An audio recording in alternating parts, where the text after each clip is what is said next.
নমস্কাৰ বন্ধু বান্ধৱীসকল, welcome to AG solution point. আজি আমি আৰম্ভ কৰিম ভাৰতৰ ৰাষ্ট্ৰপতিৰ কাৰ্যকাল, মহাভিযোগ আৰু ভেকেন্সিজ তাৰ বিষয়ে। ইয়াৰ আগতে আমি এটা ভিডিঅ' আৰম্ভ কৰিছিলোঁ, যে সেই ভিডিঅ'টোত আমি আলোচনা কৰিছিলোঁ ৰাষ্ট্ৰপতি কেনেকৈ নিৰ্বাচিত কৰা হয়, ৰাষ্ট্ৰপতিৰ যোগ্যতা কিমান, ৰাষ্ট্ৰপতিৰ বিভিন্ন তথ্য আমি সেই ভিডিঅ'টোত আলোচনা কৰিছিলোঁ। আজি এইটো ভিডিঅ'ত আমি আৰম্ভ কৰিম ৰাষ্ট্ৰপতিৰ পিছৰ পাৰ্টটো। আহকচোন আমি ভিডিঅ'টো আৰম্ভ কৰোঁ। আৰু আপোনালোকলৈ মই এটা সৰু অনুৰোধ, যদি আপোনালোকে চেনেলটো নতুন তেনেহ'লে চেনেলটো ছাবস্ক্ৰাইব কৰি ল'ব। মই সকলো ধৰণৰ এডুকেশ্যনেল পাৰপজত জড়িত সকলোবিলাক তথ্য মই এই ভিডিঅ'টোৰ জৰিয়তে তথা এই চেনেলটোৰ জৰিয়তে মই শ্বেয়াৰ কৰোঁ। Let's start. আজি এই ভিডিঅ'টোৰ প্ৰথম ৰাষ্ট্ৰপতিৰ তথ্যটো হৈছে যে ৰাষ্ট্ৰপতিজনৰ কাৰ্যকাল কিমান। ভাৰতীয় সংবিধানৰ 56 নং আৰ্টিকল মতে, আৰ্টিকল নং 56, তো 56ৰ মতে তেওঁৰ কাৰ্যকাল 5 বছৰ। এজন ৰাষ্ট্ৰপতিয়ে 5 বছৰ শাসন কৰিব পাৰে। তেওঁ ইয়াৰ উপৰিও কাৰ্যকাল শেষ হ'লে পুনৰ ৰি-ইলেকশ্যনৰ কাৰণে কণ্টেষ্ট কৰিব পাৰে। ইয়াৰ পিছৰটো হৈছে ৰেজিগনেশ্যন। ৰেজিগনেশ্যন তেওঁ কেনেকৈ দিব? তেওঁ কালৈ এড্ৰেছ কৰিব? ৰেজিগনেশ্যন লেটাৰখন দিব ভাইচ প্ৰেচিডেণ্টলৈ। এইটো আমি খুব গুৰুত্বপূৰ্ণ। বহুতে ৰাষ্ট্ৰপতি যেনে প্ৰধানমন্ত্ৰীলৈ, চিফ জাষ্টিছ অফ ইণ্ডিয়া তেওঁলৈ দিব বুলি বহুতে ধাৰণা কৰে। আচলতে সেইটো শুদ্ধ নহয়। ভাইচ প্ৰেচিডেণ্টক তেওঁ কি দিব লাগিব? ৰেজিগনেশ্যন লেটাৰ দিব লাগিব। ইয়াৰ পিছত আছে চেলাৰী। ৰাষ্ট্ৰপতিৰ চেলাৰীৰ কাৰণে 1951 চনত এখন পেঞ্চন এক্ট, তেওঁ ৰাষ্ট্ৰপতিৰ কাৰণে এখন এক্ট প্ৰস্তুত কৰা হৈছিলে। এই এক্টখনৰ ইয়েৰটো খুব এক্সামবিলাকত আহি থাকে, 1951। তো 1.5 লাখ হ'ব তেওঁ দৰমহা, আৰু তাৰ উপৰি তেওঁ সকলো ধৰণৰ সুবিধা চৰকাৰী ফালৰ পৰা ফ্ৰীতে পাব। এই কথাটো আপোনালোকে মনত ৰাখিব। ইয়াৰ পিছতে আহিলে ইম্পিচমেণ্ট। ইম্পিচমেণ্ট মিনছ মহা অভিযোগ। ৰাষ্ট্ৰপতিয়ে তেওঁ কাৰ্যকালত তেওঁৰ বিৰুদ্ধে তেওঁক সেই পদৰ পৰা উঠাই দিবৰ কাৰণে তেওঁক কি কৰা হয়? মহা অভিযোগ উপস্থাপন কৰা হয়। আৰু এই মহা অভিযোগ ইম্পিচমেণ্টৰ কথা আৰ্টিকল 56.1 আৰু 61ত আছে। এই দুটা আৰ্টিকলত এই কথাটো আছে। তো এইটো মহা অভিযোগ তথা ইম্পিচমেণ্ট কেতিয়া কৰিব পাৰিব? যেতিয়া ৰাষ্ট্ৰপতিয়ে কনষ্টিটিউশ্যনখন কি কৰিব লাগিব? ভায়োলেশ্যন কৰিব লাগিব। Violation of the constitution. Indian Constitution does not define the term violation of Constitution. কিন্তু এইটো এটা খুব গুৰুত্বপূৰ্ণ কথা, যে ৰাষ্ট্ৰপতিয়ে কনষ্টিটিউশ্যনখন ভায়োলেশ্যন কৰিলে কি কৰিব পাৰিব? ইম্পিচমেণ্ট কৰিব পাৰিব। কিন্তু ভাৰতীয় সংবিধানত আজিলৈকে এই ভায়োলেশ্যন অফ কনষ্টিটিউশ্যনৰ যিটো মিনিং, ভাৰতীয় সংবিধানৰ উলংঘা কৰা যিটো অৰ্থ, সেই বিষয়ে কোনো ধৰণৰ স্পেচিফিক ডাটা তাত নাই। তো সেইটো এটা খুব গুৰুত্বপূৰ্ণ কথা। তো ইম্পিচমেণ্ট কোনে দিব? ইম্পিচমেণ্ট কোনে দিব? বথ হাউচ, লোকসভা, ৰাজ্যসভাই দিব পাৰে। আৰু লোকসভাৰ ৰাজ্যসভাৰ কিমান হ'ব লাগিব? 1/4 মেম্বাৰ সন্মতি থাকিব লাগিব, 4/1 অংশ সদস্যৰ সহমত হ'ব লাগিব। আৰু এই ইম্পিচমেণ্ট দিয়াৰ আগত ৰাষ্ট্ৰপতিক কি দিব লাগিব? 14 দিনৰ আগত এখন নটিচ দিব লাগিব, যে আমি আপোনাৰ এগেইনষ্টত কি কৰিছোঁ? এখন ইম্পিচমেণ্ট তথা আমি এটা মহা অভিযোগ প্ৰস্তাৱ দাখিল কৰিবলৈ ওলাইছোঁ। তো তেওঁক সেইখিনি সময় তেওঁক দিব লাগিব তাৰ কাৰণে সাজু হ'বলৈ। তো এয়া হ'ল ইম্পিচমেণ্ট উঠোৱা। এতিয়া যদিহে সঁচাকৈ কোনোবা এটা সংসদে, ৰাজ্যসভাই হওক বা লোকসভাই হওক, কি কৰিব? অভিযোগ উঠাই দিলে, সেই অভিযোগটো কি হ'ব? যিখন সংসদত কি হ'ব উঠাব, সেইখনতো কি হ'ব লাগিব? গোটেই সদস্যই 2/3 টোটেল মেম্বাৰ্ছৰ ভিতৰত 2/3 3/2 অংশ সদস্যই কি কৰিব লাগিব? ছাপোৰ্ট কৰিব লাগিব, ভোট দিব লাগিব। আৰু তেতিয়া এই প্ৰথম ধৰা লোকসভাত আইনখন উপস্থাপন কৰা হ'ল, লোকসভাৰ 2/3 মেজৰিটি লাগিব। তাৰপিছত যেতিয়া লোকসভাত পাছ হৈ যাব, তেতিয়া কি হ'ব? ৰাজ্যসভালৈ সেইখন ট্ৰেন্সফাৰ কৰা হ'ব। আৰু ৰাজ্যসভাই কি কৰিব? সেইখন ইনভেষ্টিগেট কৰিব। আৰু যদিহে হয় যে লোকসভাই কোৱা কথাটো শুদ্ধ হৈছে, কাৰেক্ট হৈছে, তেনেহ'লে তাতো কিমান লাগিব? ৰাজ্যসভাৰ 2/3 টোটেল মেম্বাৰ্ছৰ 2/3 মেম্বাৰ্ছ কি হ'ব লাগিব? ভোট দিব লাগিব। যদি 2/3 ছাপোৰ্ট কৰে হয়, প্ৰেচিডেণ্টজন কি হ'ব লাগিব? ইম্পিচমেণ্ট হোৱাৰ যোগ্য। তো যিটো ইম্পিচমেণ্টৰ যিটো অভিযোগ উঠিছে, সেইটো সত্য বুলি তেওঁলোকে ভোট প্ৰদান কৰিব লাগিব। আৰু যেতিয়াই ভোট প্ৰদান কৰিব, তেতিয়া ৰাষ্ট্ৰপতিজন কি হ'ব লাগিব? ৰিমুভ কৰা হ'ব বুলি দুইখন সদনৰ পৰা কি কৰিব লাগিব? ঘোষণা কৰা হয়। আৰু তেওঁ অলৰেডি কমপ্লিট হোৱাৰ দৰে তেওঁ ইম্পিচমেণ্টৰ প্ৰায় 99% কমপ্লিট হৈ গ'ল। তো যেতিয়াই তেওঁ এইটো কমপ্লিট হ'ব, তো অফিচিয়েলি ঘোষণা কৰা হ'ব আৰু অফিচিয়েলি যেতিয়া ঘোষণা কৰা হ'ব তেওঁ ৰিমুভ হৈ যাব কিন্তু গুৰুত্বপূৰ্ণ কথাটো হ'ল যে আজিলৈকে স্বাধীনতা হোৱাৰ পৰা আজিলৈকে ভাৰতবৰ্ষৰ এজনো প্ৰেসিডেন্ট কি হোৱা নাই যে এনেকুৱা ইমপিচমেন্টত তেওঁ কাৰ্যকাল সমাপ্ত হোৱা নাই সেইটো খুব গুৰুত্বপূৰ্ণ কথা ইয়াৰ পিছত হৈছে ভ্যাকেন্সিজ এতিয়া ধৰক ইমপিচমেন্ট পাই গ'ল তো এই ইমপিচমেন্ট পোৱাৰ পিছত ৰাষ্ট্ৰপতিজনে ইমপিচমেন্ট পোৱাৰ পিছত ৰাষ্ট্ৰপতিজনৰ কি হ'ব এতিয়াতো আমাকতো এজন মানুহ লাগিবই ৰাষ্ট্ৰপতি যোৱাৰ পিছত চলাবৰ কাৰণে তো তেতিয়া কোন আহিব সেইটোতো খুব গুৰুত্বপূৰ্ণ কথা তাৰ আগতে আমি আৰম্ভ কৰি লওঁ যে ভ্যাকেন্সিজটো কেনেকৈ ওলাব ৰাষ্ট্ৰপতি তো এই ৰাষ্ট্ৰপতিৰ ভ্যাকেন্সি ওলাবলৈ দুটা পদ্ধতি আছে এটা হৈছে কি ৰেজিগনেশ্যন তেওঁ ৰেজিগনেশ্যন দিব লাগিব কিবা কাৰণত বিভিন্ন কাৰণ হ'ব পাৰে এই বিষয়ে আমি এতিয়া আলোচনা নকৰোঁ বিভিন্ন ধৰণৰ কাৰণত ব্যক্তিগত কাৰণ হ'ব পাৰে ৰাজহুৱা স্বাৰ্থজড়িত কাৰণ হ'ব পাৰে তো এই কাৰণবিলাকৰ ভিত্তি কৰি তেওঁ কি কৰিব পাৰে ৰেজিগনেশ্যন লেটাৰ লিখিব লাগিব তো মই আগতে কৈ আহিছোঁ যে ৰেজিগনেশ্যন লেটাৰ কালে লিখিব লাগিব তো ভাইস প্ৰেসিডেন্ট অফ ইণ্ডিয়া বৰ্তমান ভাইস প্ৰেসিডেন্ট কোন আপোনালোকে জানে চাগে প্ৰেসিডেন্ট আৰু ভাইস প্ৰেসিডেন্টৰ এটা ভিডিঅ'ছ মই অলৰেডি আপলোড দিছোঁ তো তাত সকলোবোৰ প্ৰায় 21 জন ব্যক্তিৰ বিষয়ে দিয়া আছে যি কিজন ব্যক্তি বৰ্তমান ভাৰত আৰু অসমৰ বিভিন্ন ধৰণৰ ইম্পৰ্টেন্ট পোষ্টত নিয়োজিত হৈ আছে তো আপোনালোকে ভিডিঅ'টো চাই ল'ব মই ডেসক্ৰিপশ্যনত তাৰ লিংকটো দি দিম তো ইয়াৰ পিছৰ কথাটো হৈছে ইমপিচমেন্ট প্ৰথমতে কেনেকৈ হ'ব ভ্যাকেন্সি নিজে নিজে সেলফ ৰেজিগনেশ্যন দিব পাৰে দ্বিতীয়তে ইমপিচমেন্ট মই অলৰেডি ইমপিচমেন্টৰ কথা আপোনালোকৰ লগত আলোচনা কৰিলোঁ তে এই দুটা বিষয়ত যদি তেওঁ ভ্যাকেন্সিটো ওলাই যায় তেতিয়া কি হ'ব যে যেতিয়া এটা ভ্যাকেন্সি ওলাই যাব ৰাষ্ট্ৰপতিজনৰ পদটো খালী হৈ যাব তেতিয়া প্ৰথম কোনজন ব্যক্তিয়ে প্ৰেসিডেন্ট হিচাপে এক কৰিব সেইজন হৈছে ভাইস প্ৰেসিডেন্টে এক কৰিব আৰু যদিহে ইন কেছ ভাইস প্ৰেসিডেন্ট যদি নাথাকে তেনেস্থলত কোন হ'ব সুপ্ৰিম কোৰ্টৰ চিফ জাষ্টিস বৰ্তমান সুপ্ৰিম কোৰ্টৰ চিফ জাষ্টিস কোন আপোনালোকে জানে তো আপোনালোকে যদি জানে কমেন্ট সেকশনত মোক জনাব তো এইবিলাক খুব ইম্পৰ্টেন্ট কোৱেশ্চন হয় তো এই চিফ জাষ্টিস জনে কি কৰিব প্ৰেসিডেন্টৰ যেটো ভূমিকা সেইটো পালন কৰিব তো অলৰেডি কোনলৈকে আপোনালোকে নিশ্চয় বুজি পাইছে যদি বুজি নাই মোক কমেন্টছ কৰি জনাব তো ইয়াৰ পিছৰ সবতকৈ ইম্পৰ্টেন্ট পইণ্টটো হৈছে ৰাষ্ট্ৰপতিজন কিমান দিনলৈকে নোহোৱাকৈ থাকিব ই চিফ জাষ্টিস জনে হওক বা ভাইস প্ৰেসিডেন্ট জনে হওক এই দুজনে কোনোবা এজনেতো প্ৰেসিডেন্টৰ এক কৰি থাকিব তো তেওঁ কিমান দিনলৈ কৰিব তো ম্যাক্সিমাম 6 মান্থ ম্যাক্সিমাম তেওঁ 6 মাহৰ ভিতৰত নতুন প্ৰেসিডেন্ট ইলেকশন হ'ব আৰু এই প্ৰেসিডেন্ট ইলেকশন কেনেকৈ হয় সেইটো আমি অলৰেডি আগৰ ভিডিঅ'ত মই পাতি আহিছোঁ আপোনালোকে ডেসক্ৰিপশ্যনত ইয়াৰ লিংক আছে চাই ল'ব ভিডিঅ'টো কেনেকৈ প্ৰেসিডেন্টৰ ইলেকশন কৰা হয় তো সেইখিনি কথা এই ভিডিঅ'টো পাই যাব তো 6 মাহৰ ভিতৰত কি কৰিব লাগিব ৰাষ্ট্ৰপতিজনৰ পুনৰ ইলেকশন কৰিব লাগিব তো আহকচোন নেক্সট আমি আৰম্ভ কৰোঁ ইয়াৰ পিছৰটো হৈছে পাৱাৰ্স অফ এণ্ড ফাংচনছ ৰাষ্ট্ৰপতিয়ে কি কাম বা ক্ষমতা আছে তো এইটো এটা খুব গুৰুত্বপূৰ্ণ প্ৰশ্ন হয় বহু ক্ষেত্ৰত আমি নাজানো আপোনালোকে ভাবিছে যে পাৱাৰ্স এণ্ড ফাংচনছ কম্পিটিটিভ এক্সামত ক'ত আহিব তো খুব আহি থাকে আহকচোন আমি চাই গ'লে গম পাম ক'ত আহিব কেনেকুৱা ধৰণৰ প্ৰশ্ন আহে তো আমি আলোচনা কৰোঁ তেওঁৰ তিনিটা মুখ্য পাৱাৰ বা ফাংচন আছে সেই তিনিটা হৈছে এক্সিকিউটিভ লেজিসলেটিভ এণ্ড জুডিচিয়েল এই তিনিটা তেওঁ খুব গুৰুত্বপূৰ্ণ কাম ইয়াৰ ভিতৰত প্ৰথমে আমি কৰিম লেজিসলেটিভ তো লেজিসলেটিভৰ ক্ষেত্ৰত এক নম্বৰ পইণ্টটো কি আছে এইটো make rules for transaction of business ভাৰতবৰ্ষৰ যিমানবিলাক বিজনেছ ট্ৰানজেকশ্যন আছে বা কমাৰ্চিয়েল ইনষ্টিটিউশ্যন আছে তাৰ কাৰণে যিমানবিলাক ৰুলছ লাগে বিজনেছৰ ক্ষেত্ৰত এই গোটেইবিলাক ৰাষ্ট্ৰপতিৰ অনুমতি সাপেক্ষে বনোৱা হয় সেকেণ্ডটো হৈছে executive action taken in the name of the president তো যিমানবিলাক এক্সিকিউটিভ কাম হয় কেবিনেটৰ কাম হওক বা অন্যান্য কামবিলাক ডাবুলে নাহি গ'ল তো এই গোটেই কামবিলাক কাৰ নামত কৰা হয় প্ৰেসিডেন্টৰ নামত কামটো কোনে কৰে সেইটো গুৰুত্ব নিদিব কামটো কোনে কৰে হয়তো কেবিনেটে কৰিব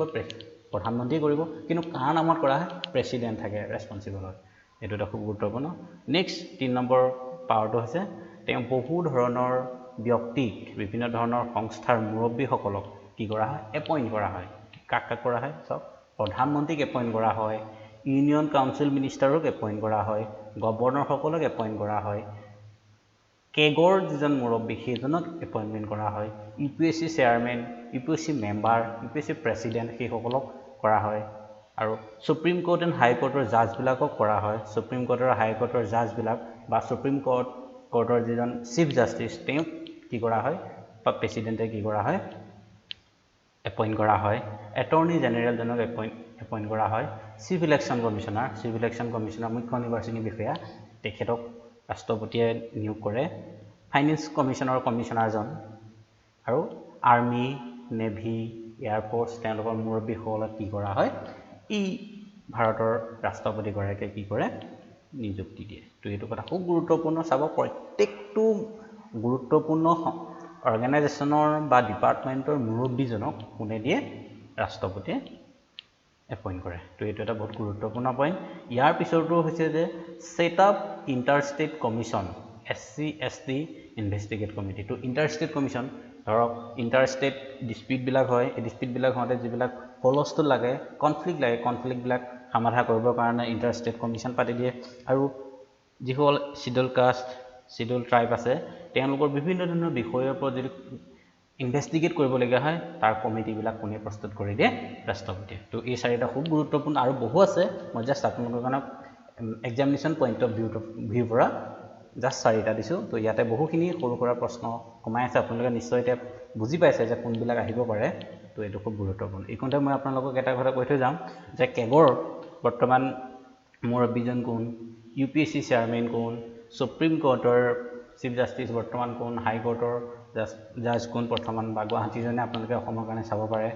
চিভ ইলেকশ্যন কমিশ্যনাৰজন চাব পাৰে বা আমাৰ আৰ্মি নেভি আৰু এয়াৰফ'ৰ্চৰ হেড কোন এইটো চাব পাৰে তো এইকেইটা কুৱেশ্যন মই এটা ভিডিঅ'ত আপোনালোকৰ কাৰণে এক্সট্ৰাকৈ মই বনাই থৈ অলৰেডি মই আপলোড কৰিলোঁ মই ডেছক্ৰিপশ্যনত ইয়াৰ লিংক দি দিম তো আপোনালোকে তাৰ পৰা চাই ল'ব তো নেক্সটটো হৈছে লেজিছলেটিভ পাৱাৰ ক্ষেত্ৰত তেওঁ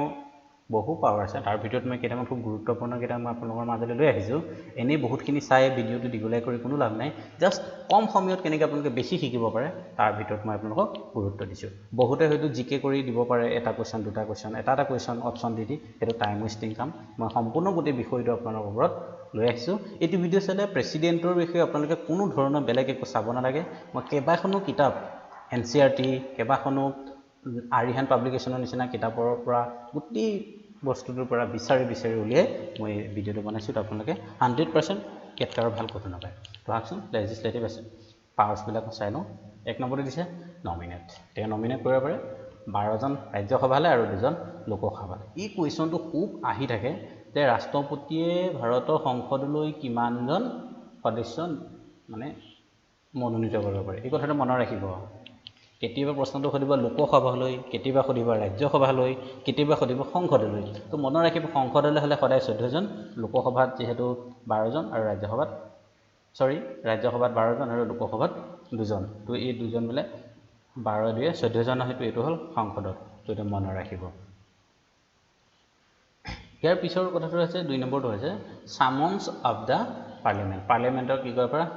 সামান কৰিব পাৰে দুইখন পাৰ্লিয়ামেণ্টৰ ক্ষেত্ৰত নেক্সট হৈছে joint cheating of the parliament দুইখন সংসদৰ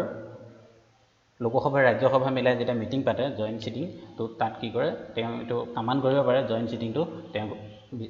ক'ব পাৰে যে দুইখন সদনক একেলগে মিলি জইণ্ট চিটিং কৰিব লাগে তেওঁ অৰ্ডাৰ দিব পাৰে ওকে নেক্সটটো হৈছে emergency time Lok Sabha term extend up to 1 year যেতিয়া কিবা এটা বিষয়ত ইমাৰ্জেঞ্চি আহি যাব তো ইমাৰ্জেঞ্চি আহি গ'লে বা যদিহে ৰাষ্ট্ৰপতি শাসন বা ইমাৰ্জেঞ্চি হয় সেই সময়ত লোকসভাৰ যে কাৰ্যকাল জেনেৰেলি কিমান লোকসভাৰ কাৰ্যকাল জেনেৰেলি 5 বছৰ আৰু যদিহে ইমাৰ্জেঞ্চি লাগি যায় মেক্সিমাম আৰু 1 বছৰ কি কৰিব এক্সটেণ্ড কৰি 6 বছৰ কৰি দিব পাৰে এইটো হ'ল ৰাষ্ট্ৰপতিৰ এটা পাৱাৰ নেক্সট পাৱাৰটো হৈছে এছেণ্ট অফ দা বিল এখন বিল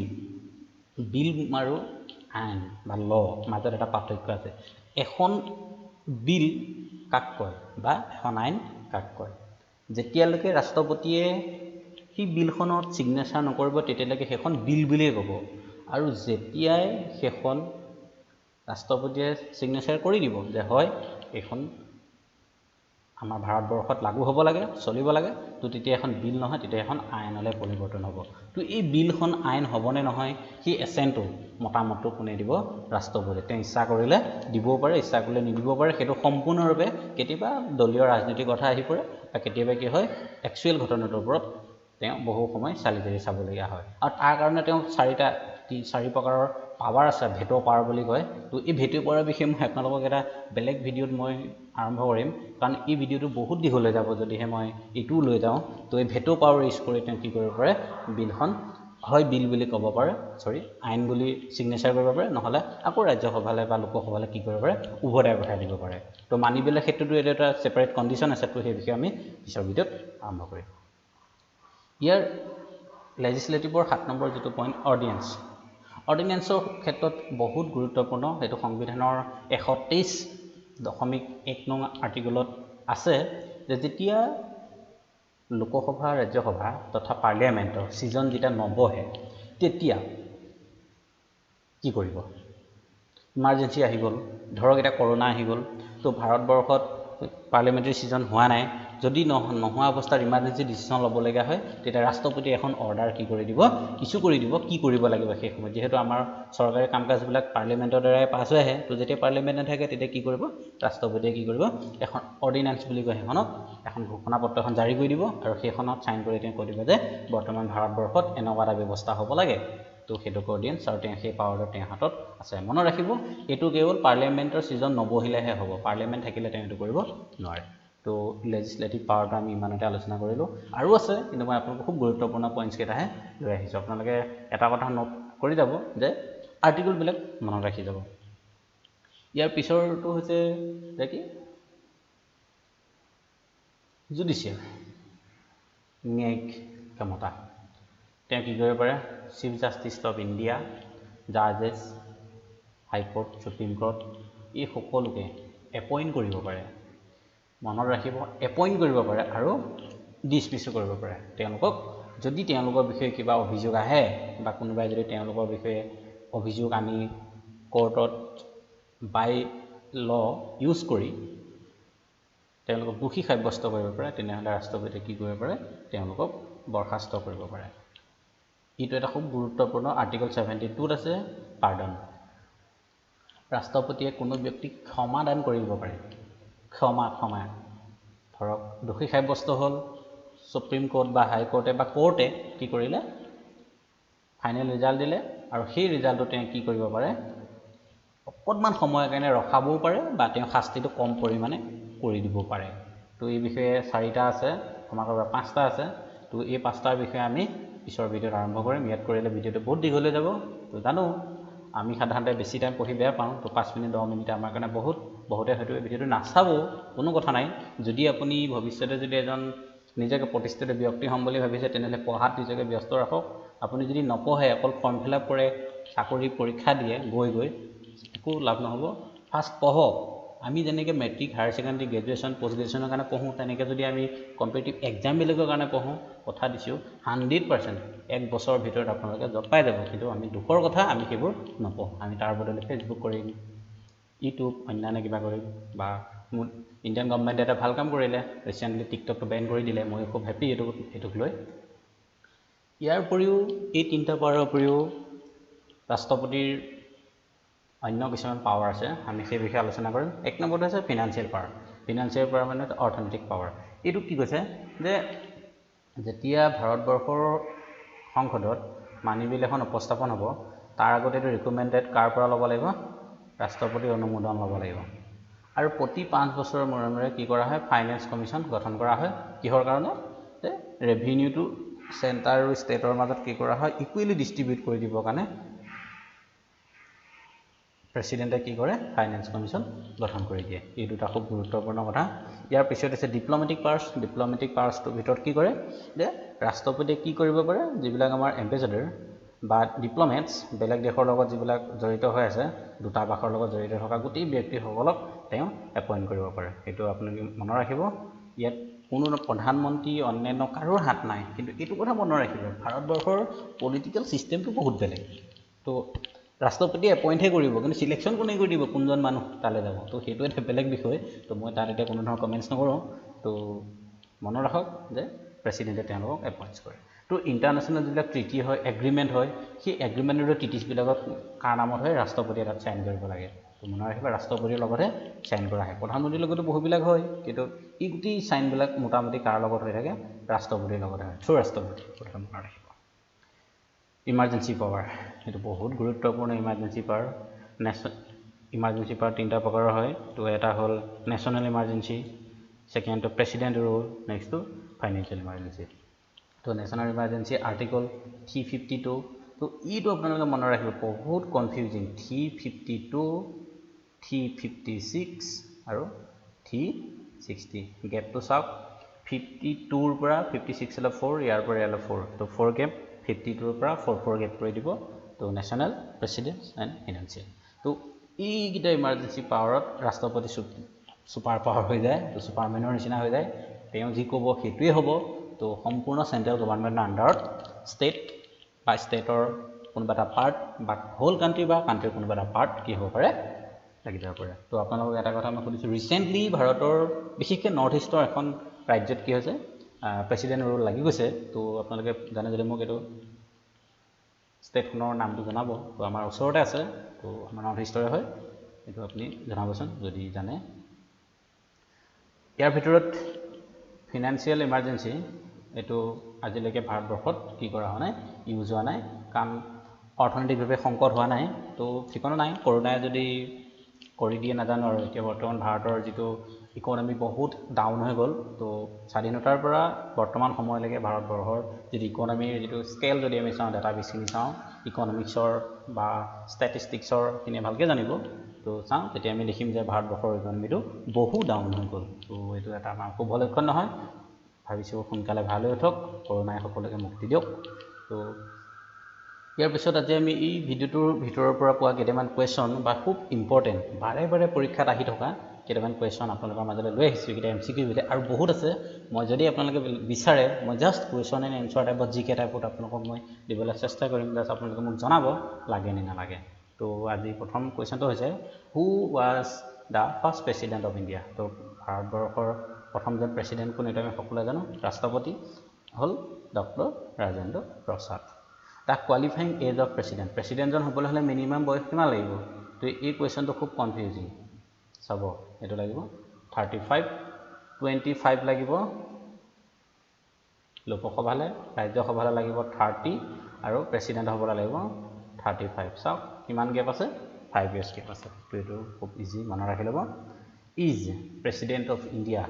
পাৰ্ট অফ দ্য পাৰ্লিয়ামেণ্ট কি কৈছে যে